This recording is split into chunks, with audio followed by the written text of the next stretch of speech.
సుదర్శన చక్రం కోసం మీరు ఎక్కడో ఎప్పుడో వినే ఉంటారు.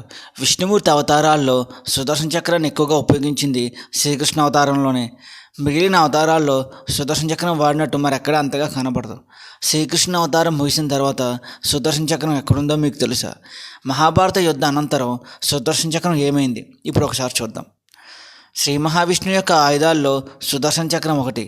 ఈ సుదర్శన చక్రం చాలా శక్తివంతమైంది మరియు తిరుగులేనిది. ఒకసారి సుదర్శన చక్రం ప్రయోగించిన తర్వాత లక్ష్యాన్ని నెరవేర్చడమే దానికి తెలుసు. మన భారతీయ పురాణాల్లో అత్యంత శక్తివంతమైనదిగా సుదర్శన చక్రాన్ని పేర్కొంటారు. ఈ అస్త్రాన్ని శ్రీ మహావిష్ణువు తప్ప ఇంకోరెవరూ దీన్ని ఉపయోగించలేరు. అంతేకాకుండా దీని శక్తిని కూడా తట్టుకోలేరు. ఇప్పటి వరకు మీరు పురాణాల్లో విన్నట్టుగా సుదర్శన చక్రం యొక్క ప్రభావం నుండి ఎవరూ తప్పించుకోలేదు కూడా. దేవతలకు ఉన్న మిగిలిన ఆయుధాల్లాగా సుదర్శన చక్రం స్థిరమైనదిగా ఉండదు. శ్రీ మహావిష్ణువు చూపుడు వేలిపై తిరుగుతూ ఉంటుంది. అంతేకాకుండా సుదర్శన చక్రం కోసం వేదాల్లో కూడా చెప్పబడింది. 4 వేదాల్లో మొదటి వేదమైన ఋగ్వేదంలో దీన్ని కాలచక్రంగా చెప్పబడింది. దీన్ని బట్టి సుదర్శన చక్రాన్ని ఆయుధంగా కాకుండా కాలానికి ప్రతీకగా చెప్పుకోవచ్చు. ఈ కాలచక్రాన్ని ముందుకి వెనక్కి జరపగల శక్తివంతుడు కూడా ఆయనే. దీన్ని మనం ఎలా చెప్పచ్చు అంటే, మహాభారత యుద్ధ సమయంలో శ్రీకృష్ణుడు అర్జునుడు గీత బోధన చేసినప్పుడు సుదర్శన చక్రాన్ని స్థిరంగా ఉంచి, అనగా కాలాన్ని స్థిరంగా ఉంచి గీత బోధన చేశాడు. భగవద్గీత బోధించిన తర్వాత ఎక్కడైతే కాలాన్ని నిలుపుదల చేశాడో అక్కడి నుంచే సృష్టి మరలా కొనసాగింది. కొన్ని పురాణాల్లో కూడా ఈ సుదర్శన చక్రం ప్రస్తావన ఉంది. శివపురాణ ప్రకారం సుదర్శన చక్రాన్ని ఆ విధంగా పేర్కొన్నారు. శివుని అనుగ్రహంతో శ్రీ మహావిష్ణువు పొందగలిగాడని శివపురాణం తెలుపుతుంది. అంతేకాకుండా వాల్మీకి రాసిన రామాయణంలో కూడా ఈ సుదర్శన చక్రం ప్రస్తావన ఉంది.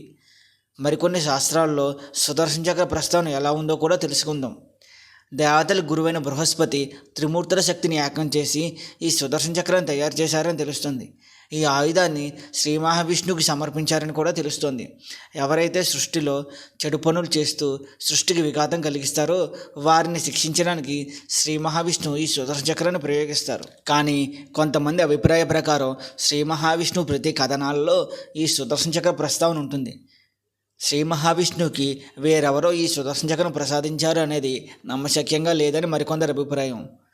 సుదర్శన చక్రం కోసం మరో కథనం ఏంటి అంటే, రాక్షసులకి దేవతలకి తరచూ యుద్ధాలు జరుగుతూనే ఉండేవని మనందరికీ తెలిసిన విషయమే. రాక్షసుల బారి నుండి తమని కాపాడమని దేవతలు శ్రీ మహావిష్ణువుని వేడుకొనగా, ఈ విషయంలో శివుని సహాయం కోసం విష్ణువు వెళ్ళగా శివుడు ధ్యానంలో ఉంటాడు. ధ్యానం భంగపరచడం ఇష్టం లేని విష్ణువు శివుని మనసులో సంకల్పించుకుని శివోపాసన మొదలు పెడతాడు. ప్రతిరోజు శ్రీ మహావిష్ణువు 1000 కమలాలతో శివుని పూజిస్తాడు. ఇలా చాలా సంవత్సరాలు జరగ్గా శివుడు శ్రీ మహావిష్ణువు యొక్క శివోపాసనకి ప్రసన్నుడయ్యి విష్ణువుని పరీక్షించాలని అనుకుంటాడు. ప్రతిరోజులాగే శ్రీ మహావిష్ణువు 1000 కమలాలను తీసుకురావడానికి వెళ్ళినప్పుడు శివుడు ఒక కమలాన్ని దొంగలిస్తాడు. ఒక కమలం లేనందున విష్ణువు 1000వ కమలం కింద తన కన్నుని తీసి శివుడికి పూజ చేస్తాడు. వెంటనే శివుడు ప్రసన్నమవుతాడు. విష్ణువుకి ఎంతో శక్తివంతమైన సుదర్శన చక్రాన్ని శివుడు ప్రసాదిస్తాడు. అంతేకాకుండా రెప్పపాటు కాలంలో రాక్షసులను అంతం చేసే శక్తివంతమైనదని కూడా శ్రీ మహావిష్ణువు వివరిస్తాడు.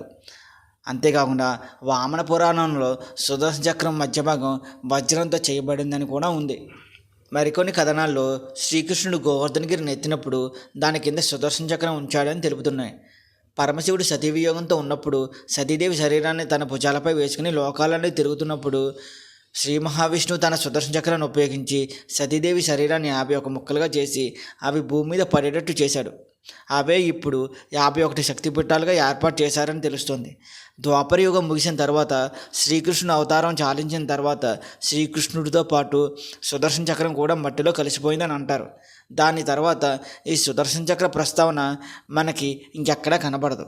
అంతేకాకుండా దక్షిణ భారతదేశంలో కొన్ని చోట్ల సుదర్శన చక్రానికి ప్రత్యేకమైన ఆలయాలు కూడా ఉన్నాయి. కలియుగం చివరిలో విష్ణుమూర్తి కల్కి అవతారం ఎత్తినప్పుడు ఆయన మళ్ళీ ఈ సుదర్శన చక్రాన్ని ధరిస్తారని, పరశురాముడు కల్కికి ఈ సుదర్శన చక్రం అందిస్తారని పురాణాల ద్వారా తెలుస్తున్నాయి. పరశురాముడు సప్త చిరంజీవుల్లో ఒకడని, ఆయన కల్కి అవతారం కోసం వేచి చూస్తున్నారని మనకిప్పటికీ తెలుసు. దీన్ని బట్టి విష్ణుమూర్తి యొక్క ఈ సుదర్శన చక్రం భూగర్భంలోనే ఉందని కూడా మనం ఆశించవచ్చు.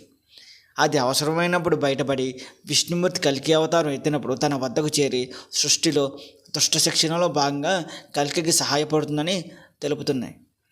ఈ వీడియో మీకు నచ్చిందని ఆశిస్తున్నాం. ఈ వీడియో మీకు నచ్చినట్లయితే మీ ఫ్రెండ్స్ అండ్ ఫ్యామిలీ మెంబర్స్కి షేర్ చేయండి. ఇలాంటి మరిన్ని వీడియోస్ కోసం మన ఛానల్ని సబ్స్క్రైబ్ చేయండి.